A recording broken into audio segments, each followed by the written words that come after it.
शिक्षा इस दुनिया की सबसे मूल्यवान धन है।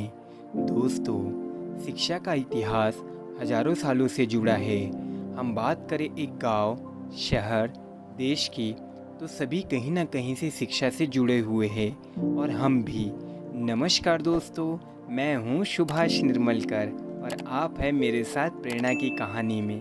दोस्तों, प्राचीन समय में गंगा के एक तट पर एक ऋषि का आश्रम था। उनके कई शिष्य थे जिनको वह दुनिया भर का ज्ञान देते थे। उनके सभी शिष्य में से ऋषि के सबसे अधिक प्रिय 4 शिष्य थे।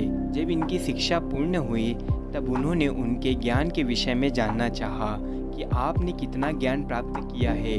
ऋषि ने कहा, आपको मैंने बहुत सी चीज़ें सिखाई है, पर मैं जानना चाहता हूँ किसने किन विद्या को सबसे ज़्यादा पसंद किया है। उनका पहला शिष्य बोला, गुरुजी, सबसे अधिक मंत्र फूंककर आग बुझाने वाली विद्या में जोर दिया है, यह मुझे अच्छी तरह से मालूम है। दूसरे शिष्य ने कहा, पानी में चलने की विद्या सीखने और प्रयोग करने में मैंने अधिक ध्यान दिया है, इस विद्या में मैंने कुशल हो चुका हूँ। तीसरा शिष्य बोला, गुरुजी, मैंने आंधी को केवल एक मंत्र के द्वारा शांत करने की कला अच्छी तरह सीख ली है। चौथे शिष्य ने कहा, गुरुजी, मेरी इन चीज़ों में रुचि नहीं है, मैं तो सिर्फ मन को समझने की कला ही सीख पाया हूँ। मैं इसी पर अतिरिक्त मेहनत की है। मुझे लगता है कि हम मन को समझकर जीवन सफलतापूर्वक जी सकते हैं। चौथे शिष्य की बात सुनकर ऋषि बहुत प्रसन्न हुए। उन्होंने कहा, वास्तव में आप सभी शिक्षाओं के जड़ को सीख लिया है।